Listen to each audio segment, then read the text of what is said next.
¿Fueron 30.000?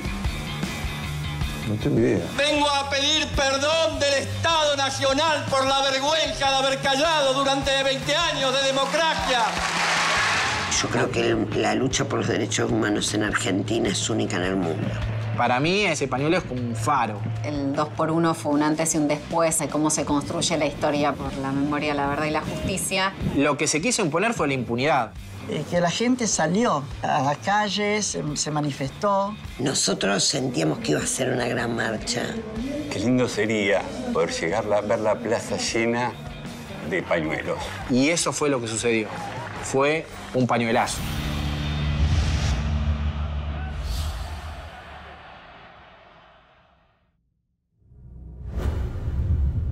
Las Fuerzas Armadas asumieron el gobierno de la nación. El 24 de marzo de 1976 fue el último golpe de Estado que hicieron las Fuerzas Armadas contra un gobierno constitucional. Para deponer un gobierno constitucional, tomar el poder, fueron las tres armas, las Fuerzas Armadas, que constituyeron la Junta Militar y encabezaron un proceso de transformación que ellos se proponían como un proceso de transformación social, económica, de disciplinamiento político. Pero no pacifistas, porque creemos que la libertad, la justicia... Nadie se imaginó qué era lo que pasaba. A los pocos meses, el 16 de septiembre, la noche de los lápices. Ahí desaparecen alumnos de escuelas secundarias. Fue un horror. Así que yo, antes de que desapareciera Santiago, fui en 2 oportunidades a la plaza a acompañar a las madres y veía la injusticia. Chicos, ¿qué podían haber hecho? Como ellos decían, y después decían, algo lo han hecho. ¿Y qué pudieron haber hecho chicos de 15, 16, 17? A ver, ¿dónde están nuestros hijos? ¿Vivos o muertos? Cuando se crea Madres, no había desaparecido mi hijo todavía. En abril se organiza Madres y Santiago desaparece el 24 de octubre del 77.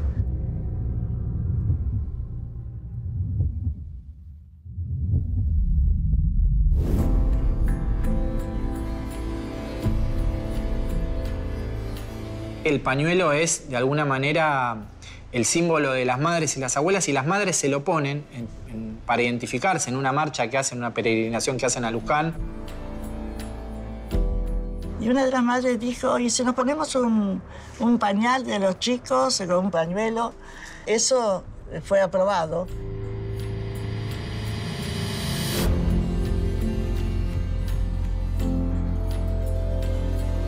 Ese pañuelo se transformó en un símbolo de la historia del movimiento de derechos humanos. Un símbolo no solo en la Argentina, sino un símbolo mundial. Un símbolo que hoy está tatuado en muchos brazos, en muchas partes del cuerpo de muchos jóvenes. Un símbolo de la lucha, de la resistencia, de la perseverancia. Que muestren la cara y digan por qué. ¿Dónde están los bebés? A ver, ¿dónde están? ¿Por qué no nos dicen a nosotros si están vivos? Ellas llevaron el pañuelo blanco a todo el mundo. Ellos contaron lo que significaba la búsqueda de los hijos y de los nietos. Y también pudieron llegar a cada una de las familias de Argentina. Así que yo creo que en ese sentido hay una gran deuda de la democracia con las madres y las abuelas. Mi hija estaba embarazada de 5 meses cuando se la llevaron. Mi nieto tiene que haber nacido en agosto del año pasado. El gobierno diga, no es que dice mentira, miente. Hace 2 años que estamos así. ¿Dónde están los niños que nacieron en este campo de concentración? ¿Dónde están nuestros nietos? ¿Dónde están nuestras hijas embarazadas que fueron secuestradas acá?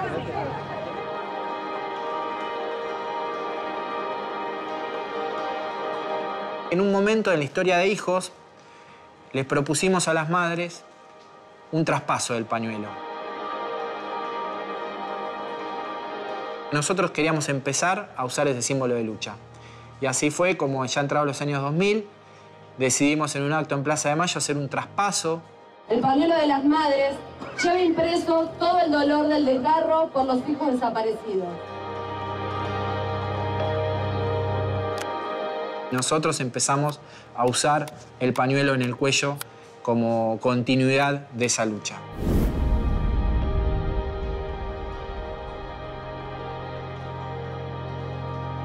A mí ese día me tocó conducir el acto.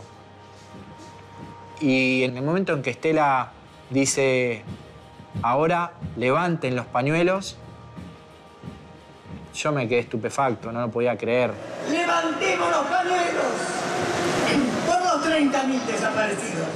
Nunca había visto una imagen así en mi vida. Fue como, nada, me pasaron un montón de cosas. Me vinieron mis viejos, los 30.000, mi abuela, todo la bronca que sentíamos en ese momento por la situación de impunidad que se quería imponer. ¡Detenidos desaparecidos! ¡Presente! Esa levantada de pañuelos, esa imagen que no me voy a olvidar más en mi retina, de cientos y cientos y millares y millares y millares y millares de personas manifestándose en contra de la impunidad, en contra de los genocidas en las calles, con una consigna bien clara: señores jueces, nunca más. Este juicio y esta condena son importantes y necesarios para las víctimas que reclaman y los sobrevivientes que merecen esta reparación. Quiero utilizar una frase que no me pertenece, porque pertenece ya a todo el pueblo argentino. Señores jueces, nunca más. Silencio en la sala. Silencio. Señores de pie. Señores de pie, por favor, silencio en la sala.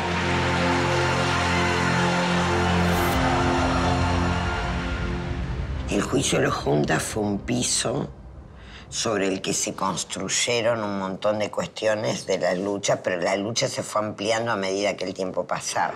Madres de Plaza de Mayo que encabezan este sector de la marcha que surge desde 9 de julio y Avenida de Mayo. Abuelas de Plaza de Mayo, Liga Argentina por los Derechos del Hombre.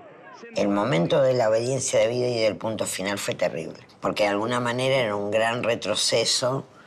Por eso fue tan importante luego la concreción de lo que fueron los juicios de la verdad. Y esta cuestión de decir que los delitos de lesa humanidad, que hay delitos de lesa humanidad que no prescriben, como por ejemplo el robo de bebés. Y cuando sube Menem, lo primero que hace es indultar. He firmado los decretos que llevan los números 1002, 1004 y 1005, donde indulto a muchos militares y muchos civiles. Así que todos los que estaban presos, que estaban, por ejemplo, Macera, Videla, todos estaban acá en Magdalena. Macera festejando su cumpleaños con un partido de tenis. ¿Se imaginan lo que significaba para madres, abuelas? ¿Y cómo se fueron juntando ustedes? Ustedes integran una especie de comisión de hijos desaparecidos, ¿no? Una especie, sí. Nosotros somos una red. Estamos formando, así con una experiencia nueva para nosotros, organizarnos como hijos desaparecidos, un grupo que le pusimos hijos, que es una sigla. ¿Qué quiere decir? Que quiere decir Hijos por la Identidad y la Justicia contra el Olvido y el Silencio.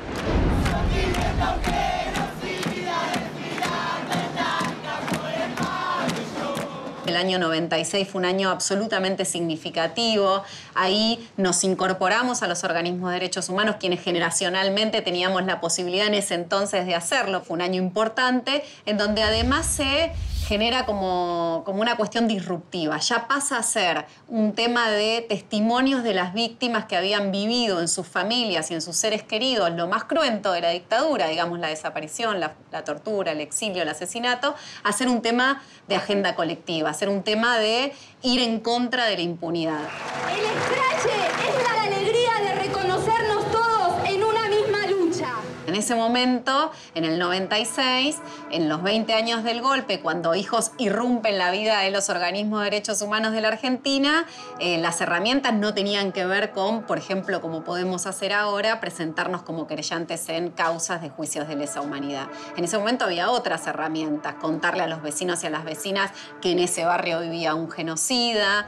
Antonio Domingo Busti, comandante de la 5ª Brigada de Infantería durante la dictadura. Marchamos a sus casas, mostrábamos sus rostros en afiches, en volantes, le decíamos a los vecinos quiénes eran estas personas que por ahí eran desaparecedores, torturadores, violadores de mujeres, ladrones de bebés. Esos fueron momentos donde nosotros decíamos, bueno, si no hay forma de juzgarlos, porque reinaban las leyes de obediencia de vida, punto final, y los indultos, busquemos la forma de que haya una condena, si no hay legal, condena social. Si no hay justicia, hay escrache.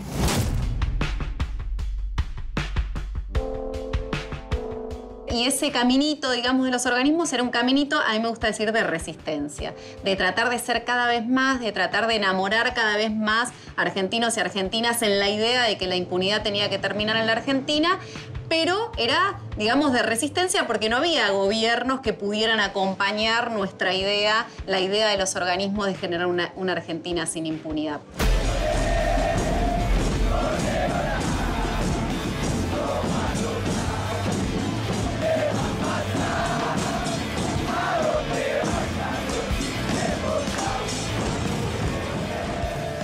Lo que está claro, sobre lo que no hay ninguna duda, es que en los momentos de avance del movimiento popular, avanzan los derechos humanos. En el momento en que el Estado o los Estados se hacen cargo de las políticas de derechos humanos, es cuando más avanzamos. Y muchos esperan que todo fracase para que vuelva la oscuridad. Sucedió después que tuvimos un presidente que en el 2003 anuló las leyes de obediencia de vida y punto final, como fue Néstor Kirchner, y se abrieron los procesos de juicio de lesa humanidad. Néstor Kirchner, el día que bajó los cuadros y el día que habló en la ESMA, el día que dijo vengo a pedir perdón en nombre del Estado, hizo, yo creo que uno de los más grandes actos de reparación histórica del Estado. El primero fue el juicio a las juntas de Alfonsín, sin ninguna duda. Y el segundo, con un fuerte contenido político, porque además tumbó todas las leyes de impunidad, fue el bajar los cuadros y el pedir perdón en nombre del Estado. Como presidente de la Nación Argentina, vengo a pedir perdón del Estado Nacional por la vergüenza de haber callado durante 20 años de democracia.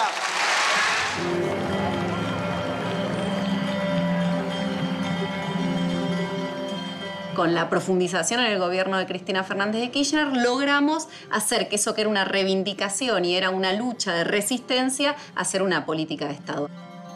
Condenar a Jorge Rafael Videla a la pena única de reclusión perpetua, inhabilitación absoluta perpetua. Jorge Eduardo Acosta, Alfredo Ignacio Astiz, a la pena de prisión perpetua, en su carácter de funcionario público y por haber sido cometida con violencia. Hasta que llegó el gobierno de Cambiemos e impuso ese negacionismo y le dio un envión al 2x1. Llega el macrismo al poder. Ya nos imaginamos cómo venía la mano. Basta recordar las palabras de él antes de asumir, cuando dijo: en mi gobierno se va a acabar el curro de los derechos humanos. Hubieron como comentarios de funcionarios que referían a poner en duda la cantidad de desaparecidos y desaparecidas. Había como una línea argumental que tenía que ver con instalar nuevamente cuestiones que ya estaban resueltas y superadas por la sociedad en su conjunto. Declaraciones, formas, hasta incluso un fallo, digamos, como es el fallo del 2x1 para los genocidas, digamos, un instrumento del Poder Judicial de la Corte Suprema para instalar la impunidad nuevamente en la Argentina. Así le va a pasar, a donde vayan los iremos a buscar, ole, ole, ole, ole. La ley del 2x1 fue una ley sancionada en el año 94, la ley 24.390, que apuntaba a destrabar una situación de superpoblación en las cárceles y una superpoblación fundamentalmente de presos sin condena, ¿no? La famosa prisión preventiva. Lo que planteaba era que, transcurridos 2 años de prisión preventiva, todos los días que excedieran ese plazo se iban a contar a los efectos de la condena de 2x1. Es decir, por cada día que uno haya estado en prisión preventiva excedido ese plazo, en la condena se le iba a contar por 2. Esta decisión fue tomada por los jueces Carlos Rosenkrantz, Horacio Rosati y Elena Gayton de Nolasco. El problema de la ley del 2x1, más allá de las valoraciones que se puedan hacer en torno a los objetivos buscados por dicha ley, fue cuando la Corte Suprema de Justicia de la Nación lo quiso aplicar a los genocidas. Hasta hace minutos, en este lugar, la Defensoría del Pueblo repartió pañuelos blancos, miles de pañuelos que se repartieron en 8 puntos de la Ciudad de Buenos Aires. Este es uno de ellos. Bueno, primero la noticia del fallo de la Corte, ¿no? Y el estupor y la bronca de lo que podía llegar a ser nuevamente la posibilidad de que los milicos no fueran juzgados. Bueno, aquí están llegando madres, abuelas. Ya hablamos con Victoria Montenegro. Un saludo al paso. Unos años después de que yo entré a la agrupación Hijos, estaba en un bar con unos compañeros tomando algo y cuando levanto la mirada veo una cara que me impactó fuertemente y me doy cuenta que era el que había torturado y desaparecido a mis padres. Me doy cuenta porque nosotros teníamos las fotos de ellos, los habíamos investigado, muchos sobrevivientes habían hecho un trabajo de investigación y me doy cuenta que estaba ahí enfrente mío. Y yo en ese momento empiezo a mirar la botella que estaba al lado mío y lo empiezo a mirar a él. Y la verdad que fueron unos segundos que me hicieron no tomar la decisión equivocada. Una decisión de tener que haber agarrado esa botella y hacer justicia por mano propia. Y digo equivocada porque el haber estado en una organización, en un colectivo, me hizo entender que la salida no era individual. Lo más importante es que después, cuando se abrieron los juicios y me tocó ser querellante en los juicios de lesa humanidad, cuando fui a declarar, lo tenía ahí enfrente y le vi la cara. Y después me tocó el día estar que lo juzgaban a esa persona que se llama Julio Simón, alias el Turco Julián, a prisión perpetua. Y me tocó verlo esposado y hoy esa persona está en el pabellón de lesa humanidad de Marcos Paz. La salida colectiva fue lo que hizo que hoy él, como muchos más genocidas, estén en prisión. Y la salida colectiva es la que nos hizo frenar que de vuelta yo me tenga que volver a encontrar con el Turco Julián en un bar.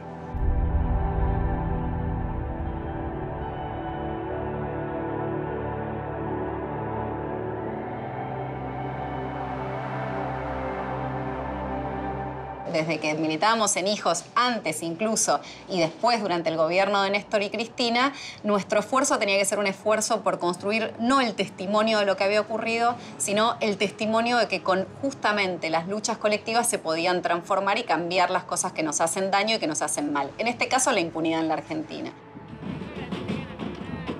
Esta historia de lucha que tienen los organismos, las madres, las abuelas, los hijos y todos los que hemos rodeado y acompañado esa lucha a lo largo de tanto tiempo, la posibilidad de esa movilización a Plaza de Mayo planteando que no haya impunidad.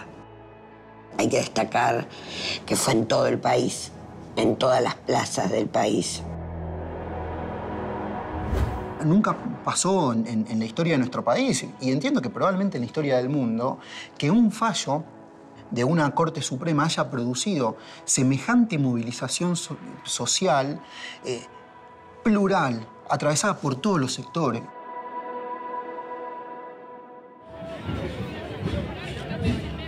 Es una respuesta a este intento del gobierno de Cambiemos y desde la Corte Suprema de Justicia de imponer el negacionismo en la Argentina. Nos enteramos, nos juntamos, los organismos de derechos humanos, y nos preguntamos de qué forma respondemos. Y de la mejor forma, en las calles, en nuestra querida histórica Plaza de Mayo. Y alguien dijo, che, ¿por qué no se está comentando? Algunos quieren llevar un símbolo que nos una a todos. ¿Y por qué no el pañuelo?, dicen.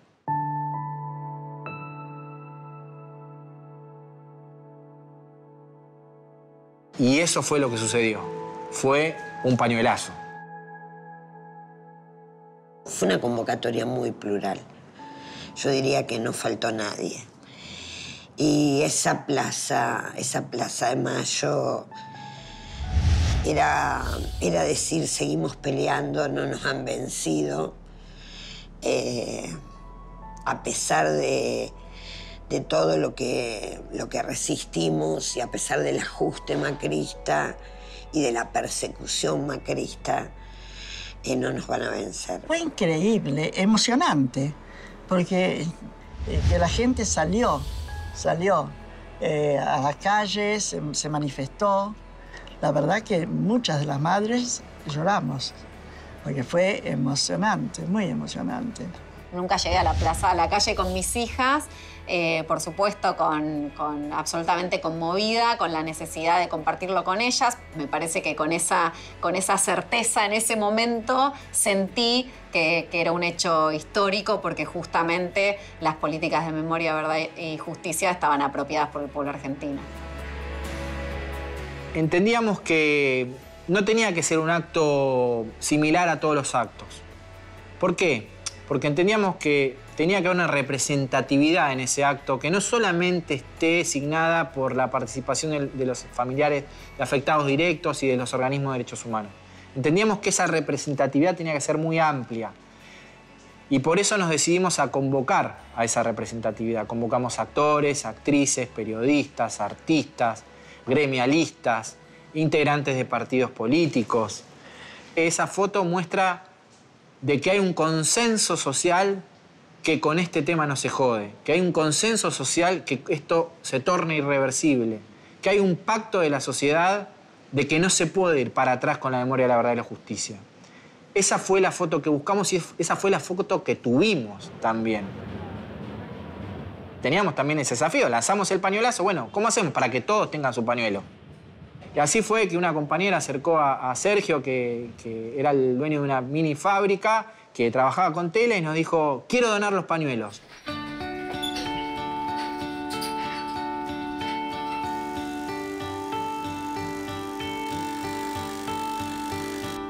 Empezaron a llegar los WhatsApp y las comunicaciones de que se iba a hacer un pañuelazo.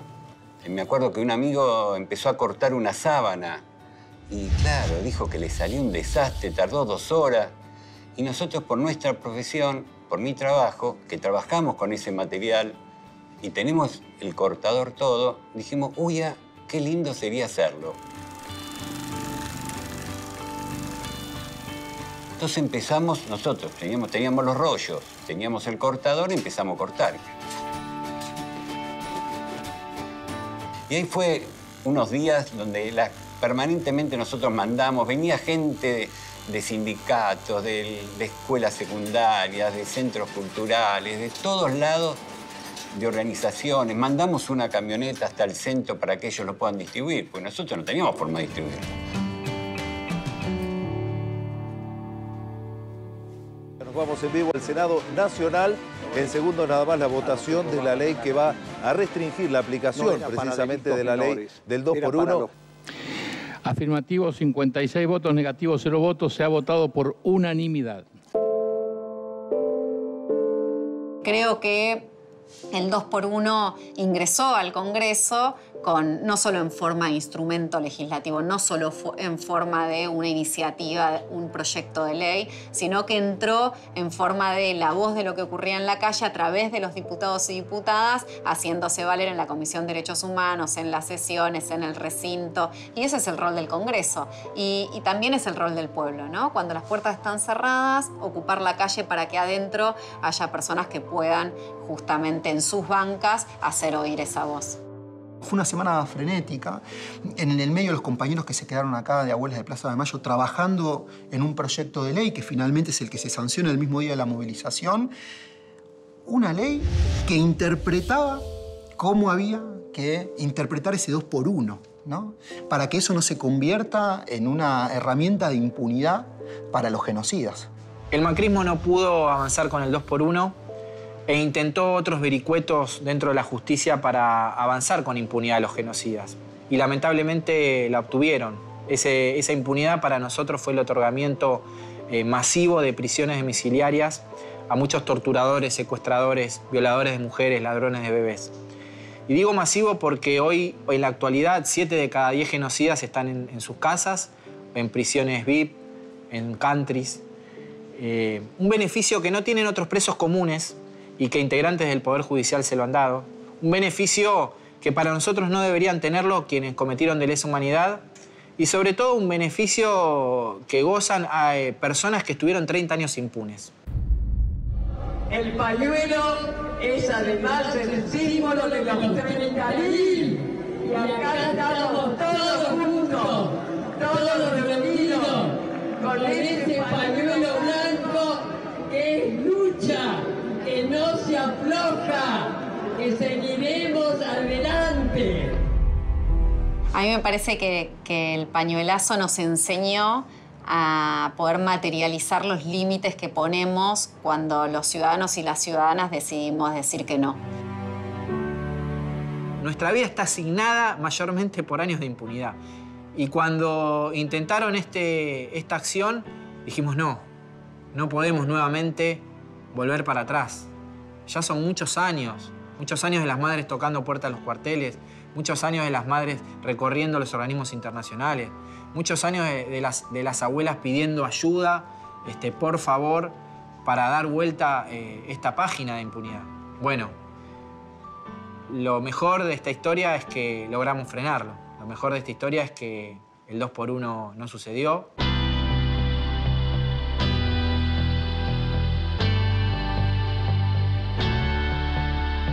Es importante resaltar que el 2x1 finalmente se dio vuelta con otro fallo de la Corte Suprema. Cuando la justicia es lenta, a veces no es justicia. En ese lapso, 100 genocidas pidieron el beneficio del 2x1. La mayoría, todos y cada uno, rechazado por los jueces. Eso es una victoria también de haber tenido nuestro pañuelazo. A mí me parece que la derecha no termina de entender que hay un pueblo que no dejó de pelear. Primero por el nunca más, pero después por memoria, verdad y justicia. Que hay un pueblo que no va a dejar de pelear hasta que nos devuelvan hasta el último nieto y hasta que sepamos dónde están nuestros compañeros. Pacientemente vamos a seguir construyendo memoria. Estaban ahí ellos, estaban ahí esos rostros de nuestras madres, nuestros padres, acompañándonos y dándonos un abrazo gigante por haber ganado, porque el pañuelazo es haber ganado.